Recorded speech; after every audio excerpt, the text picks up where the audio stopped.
नमस्कार। Study by Virendra sir channel में आपका स्वागत है। जैसा कि बीए प्रथम सेमेस्टर की आप लोगों की परीक्षाएं और थर्ड सेमेस्टर की परीक्षाएं हो चुकी हैं और विश्वविद्यालय के बीएड प्रथम सेमेस्टर और थर्ड सेमेस्टर की परीक्षाएं हो चुकी हैं। अब आप लोगों का नामांकन अगले कक्षाओं में यानी कि प्रथम सेमेस्टर बीए बीएड का जो है वह सेकेंड सेमेस्टर में और थर्ड सेमेस्टर के बीए और बीएड का फोर्थ सेमेस्टर में हो रहा है। तो आज हम लोग दीनदयाल उपाध्याय गोरखपुर विश्वविद्यालय गोरखपुर के इतिहास सब्जेक्ट के बीए सेकेंड सेमेस्टर के पाठ्यक्रम पर विचार करेंगे। जैसा कि स्क्रीन पे आप लोग देख रहे हैं, DDU GU GKP course code आपका इतिहास विषय है HIS 104।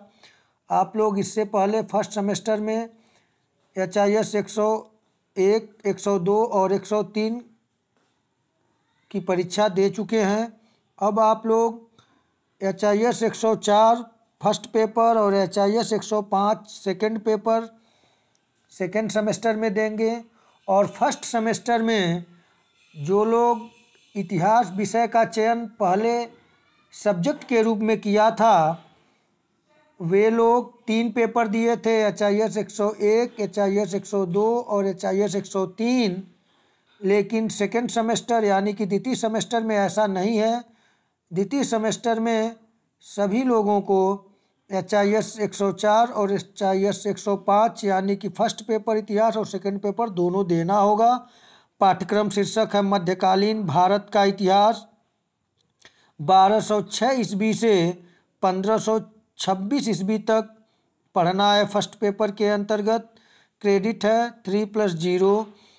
Study by Virendra sir channel को आप लोग लाइक शेयर और सब्सक्राइब करें, जिससे कि आपको समय समय पर पाठ्यक्रम और क्वेश्चन मिलते रहें।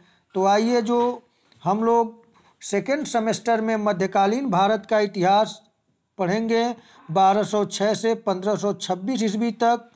अब इस काल को 1206 से 1526 ईस्वी के काल को हम लोग दिल्ली सल्तनत के नाम से जानते हैं। दिल्ली सल्तनत के नाम से जानते हैं। आप लोग इसे देख लेंगे, दिल्ली सल्तनत है 1206 से 1526 तक।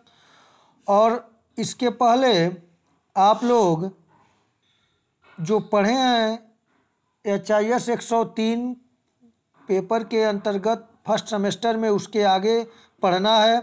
तो इसमें क्या क्या है मुख्य बिंदु देखते हैं, फिर उसके बाद हम लोग एक एक टॉपिक वाइज सॉल्व किया जाएगा, पढ़ा जाएगा। आइए प्रथम इकाई में है प्रारंभिक तुर्क और खिलजी। प्रारंभिक तुर्क और खिलजी पढ़ना है। तो प्रारंभिक तुर्क के अंतर्गत गुलाम वंश का कार्यकाल जो है वह आपका है 1206 से 1290 ईस्वी। इसके अंतर्गत गुलाम वंश के जो प्रमुख शासक हैं उन्हीं को आपको पढ़ना है। इसमें कुतुबुद्दीन ऐबक, इल्तुतमिश, रजिया और बलबन हैं।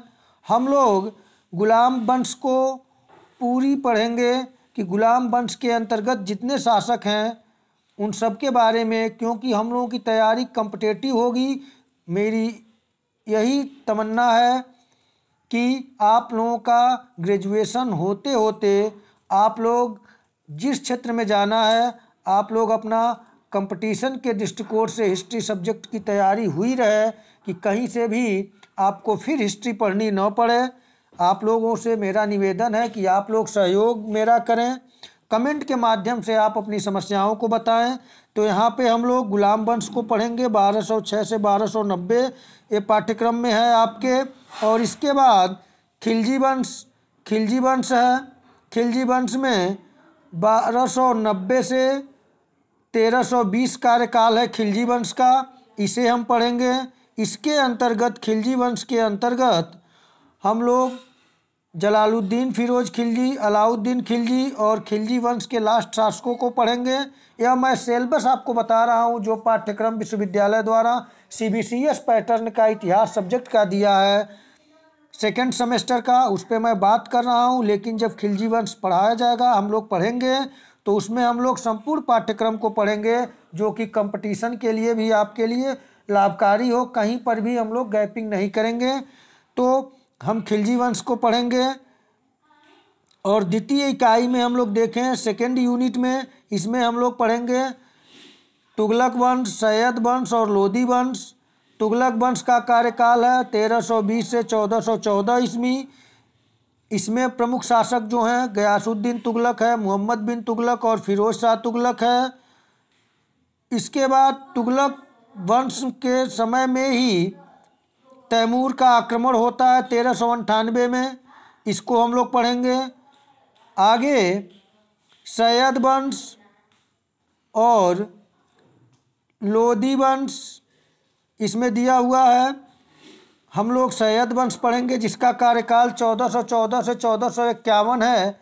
जबकि इसका जिक्र बहुत नहीं होता है, लेकिन हम लोग कहीं पर भी गैप नहीं करेंगे, इतिहास में कालक्रम अनुसार पढ़ा जाएगा। तो सैयद वंश 1414 से 1451।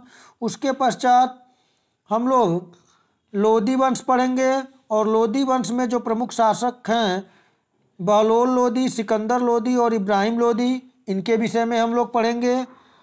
और आइए अगले यूनिट को देखें। अगला यूनिट आप लोगों का तृतीय यूनिट जो है वह है बाबर के आक्रमण की पूर्व संध्या पर भारतीय, यानी कि जब बाबर का आक्रमण भारत पर होता है उस समय भारत की क्या स्थिति है, भारत की राजनीतिक, सामाजिक और धार्मिक स्थिति क्या है, भारतीय लोग कैसे हैं कि यह एक आक्रमणकारी बाहर से आकर और सफलता प्राप्त करता है मात्र कुछ सैनिकों को लेकर।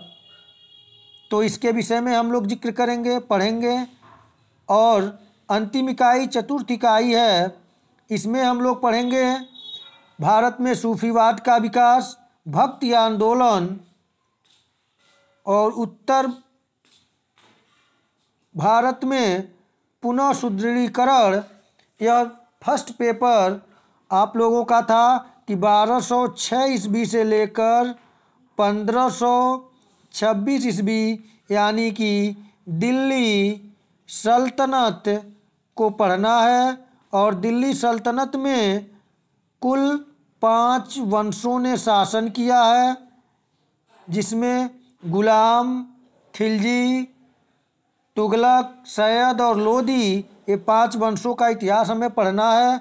तो आप लोग कमेंट के माध्यम से हमें सूचित करेंगे। जैसे आप लोग कमेंट के माध्यम से हमें सूचित करेंगे, मैं आप लोगों का गुलाम वंश शुरू करूंगा। और पहले गुलाम वंश से पूर्व की स्थिति पर विचार करेंगे। हम लोग तराइन के दोनों युद्धों को देखेंगे, जोड़कर इतिहास को आगे बढ़ेंगे।